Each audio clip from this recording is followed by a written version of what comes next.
Hello guys and welcome back into a new brand video. In this tutorial, I'm going to show you how to use Canvas on Slack. So make sure to watch the video to the end and follow these simple steps. So all you need to do is just to go to your Slack workspace. After that, you will be needing just to go to the channel where you want to create your Canvas. And after that, you will need just to click on this plus sign. By clicking on it, you will find like a list or a pop-up menu that says Canva, lists, workflow, bookmarks, etc. So basically, since we are interested in Canvas, we will need just to click on Canva, and then you will be needing just to click on Create a Canva. So either you can click on Create New Canvas, or you can simply click on this one. So now it will take us to the Canva uh, menu or editor, and from here you will be able to start creating your new one.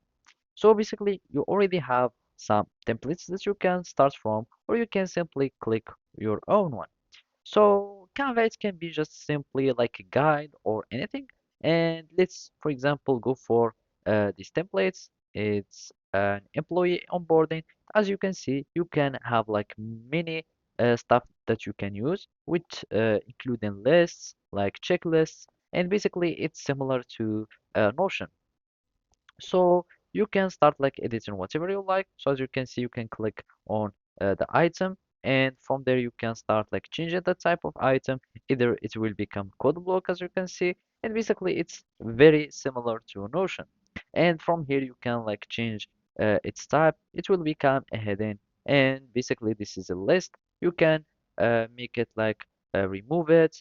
You can add like sections. So as you can see, we can go here and basically go slash, and you can start like inserting whatever you like. So basically we have order list, block codes, dates, reminders, and many other elements. And at the end you will be needing to simply have it here saved, and as you can see you can just like share it. You can add it to your own channels, and basically now it has been created. And after that you will be able to start like adding it into your channels, and you can just like search for the Canva that you have created, and basically this is the one. You can insert it into this channel, and basically now you have it. So basically that's it. Thank you for watching, and see you next time.